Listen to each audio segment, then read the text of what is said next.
Oke, assalamualaikum warahmatullahi wabarakatuh. Perkenalkan saya Supardi Ahyat dari kelas SI 103, program studi Sistem Informasi. Di sini saya akan mempresentasikan proyek UAS saya, yaitu Hotel Management System. Yang pertama-tama akan saya jabarkan apa latar belakang saya memilih program ini. Yang pertama, program ini saya buat itu karena saya kebetulan bekerja di sebuah lembaga pesantren yang memiliki sebuah anak usaha berupa penginapan. Penginapan yang dimiliki oleh lembaga tempat saya bekerja ini itu lumayan banyak yang menyewa gitu. Jadi seiring dengan peningkatan jumlah tersebut itu layanan pencatatan atau manajemennya yang selama ini hanya menggunakan buku itu sangat-sangat kurang karena juga semakin kompleks gitu. Oleh karena itu saya kemudian berinisiatif untuk membuat program ini, sebuah program manajemen penginapan atau hotel seperti itu. Dasar-dasar teori di sini ada beberapa dasar teori yang saya gunakan untuk program saya. Untuk lebih jelasnya langsung saja saya jelaskan ke source code-nya.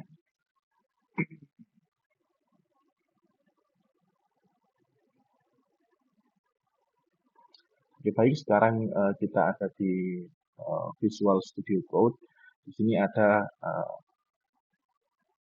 source code untuk program saya. Yang pertama, di sini ada beberapa header yang saya masukkan seperti IOStream untuk input outputnya, kemudian Fstream untuk bekerja dengan filenya karena data yang sudah dimasukkan ke program saya akan atau bisa disimpan ke dalam sebuah file. Kemudian string, CSVD_lib, dan kemudian limit.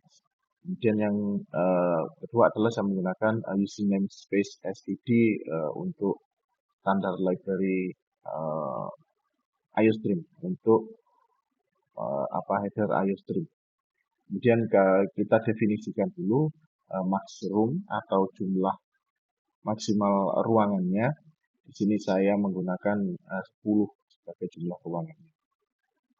Kemudian saya punya fungsi yang pertama, fungsi clear screen. Di sini fungsi ini akan mendeteksi sistem operasi apa yang digunakan oleh pengguna.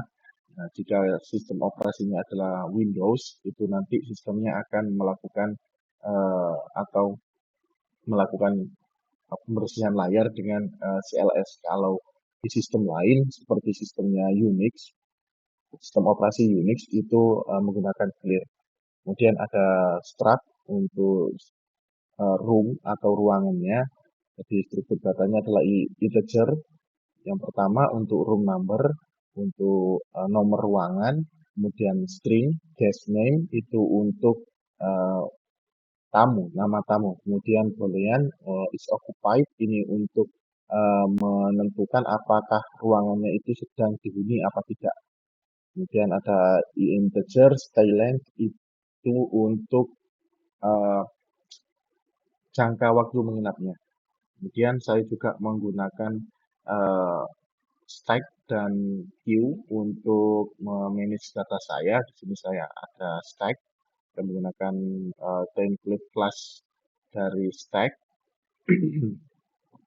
Kemudian metode yang saya gunakan adalah yang pertama push untuk memasukkan ke ke stack saya, kemudian pop untuk mengurangi, jadi yang paling atas, stack yang paling atas ya kita kurangi gitu. Kemudian boolean is empty ini untuk melihat apakah stack saya kosong apa tidak seperti itu. Kemudian di sini ada queue juga, sama saya menggunakan juga template class queue. Kemudian di sini ada ini fungsi untuk mencari ruangan. Di sini fungsinya itu saya menggunakan for untuk mengiterasi dari jumlah ruangan yang ada, kemudian mencocokkan dengan ruangan yang sudah dipesan pada pada array room.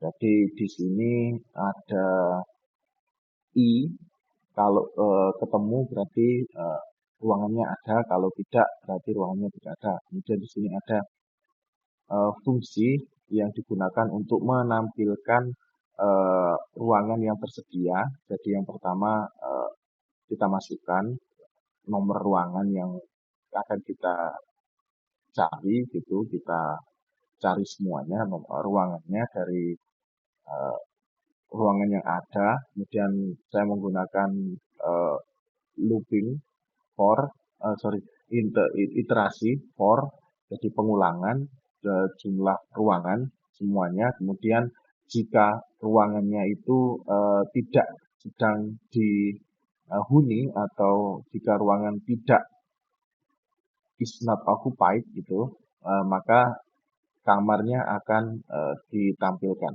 nomor kamarnya. Gitu. Kemudian ada fungsi lagi display book rooms. Di sini kita akan mencari data kamar yang sudah dipesan. Di sini untuk sama untuk mencarinya kita iterasikan dulu dari seluruh jumlah kamarnya, kemudian mencari sebuah kondisi di mana kamar itu statusnya adalah dihuni gitu. Jadi if room is occupied gitu. Kemudian kita tampilkan yang pertama nomor kamar, kemudian tamu itu nama tamunya, kemudian lama menginap seperti itu.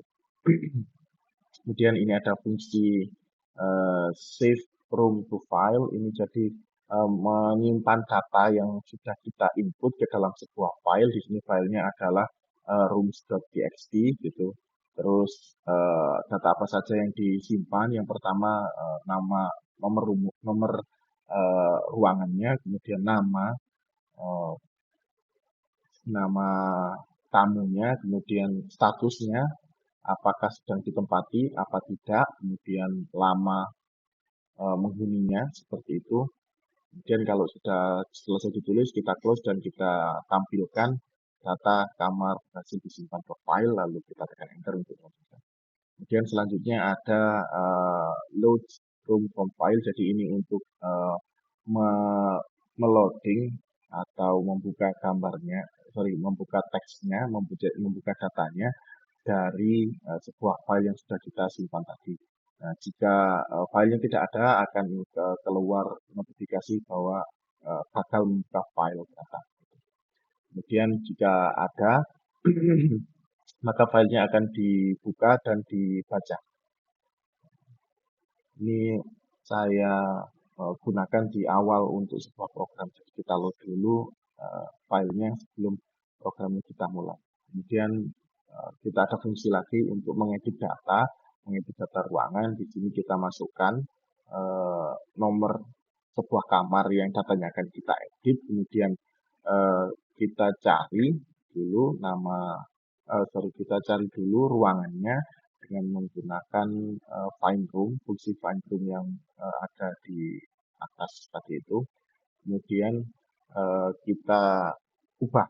Yang pertama yang kita bisa ubah adalah nama tamu, kemudian lama menginap. Gitu.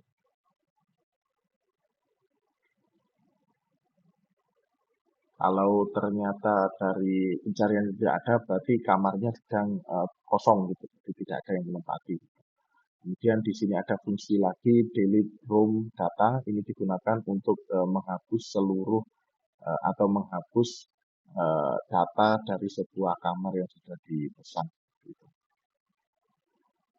Ini ada fungsi selanjutnya adalah fungsi book room. Di sini digunakan untuk menyimpan data ruangannya ke dalam array di sebuah struct tadi itu. Jadi masing-masing array itu akan kita simpan. Yang pertama adalah nama, kemudian ada status apa namanya, status penginapannya, jadi is occupied, true, kemudian lama menginapnya, kemudian book room numbernya akan kita pindah ke queue. kemudian di available room, jadi di stack kita itu akan kita pop atau kita pindah, kita ambil gitu, supaya statusnya kamarnya tidak tersedia. Kemudian di fungsi utama kita yang pertama eh, saya buat untuk ini. Nah, ini kita kita load dulu semuanya, kemudian kita lakukan yang pertama. Saya menggunakan do while.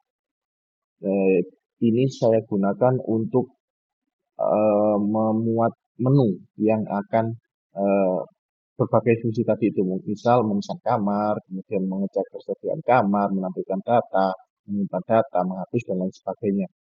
Di dalam do ini kita akan banyak case yang tersedia dari 1 sampai 7.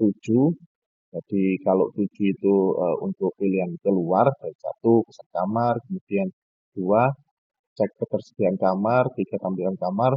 Ini akan langsung menjalankan fungsi-fungsi yang saya tulis di atas tadi. Kalau 7 keluar. Nah, while-nya ini jika pilihannya tidak 7, akan terus mengulang menunya sampai eh, pengguna memilih untuk keluar dari program saya. Seperti itu. Untuk selanjutnya kita run saja programnya. Oke, saya lihat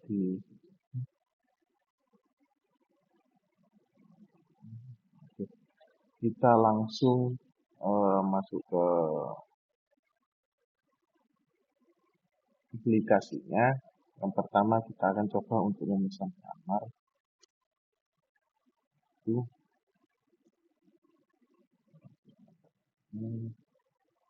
kamu misal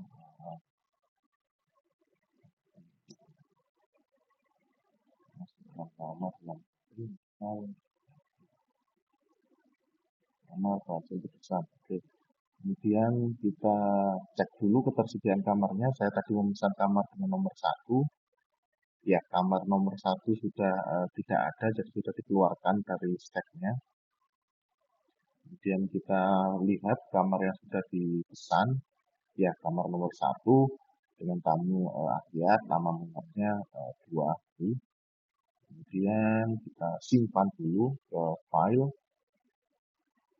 data file. Kemudian kita edit dulu datanya. Nah, untuk mengedit data yang kita ingat tadi, nomor yang terpesan adalah eh, nomor 1. Kita masukkan saja nomor 1. Kemudian nama yang baru adalah misal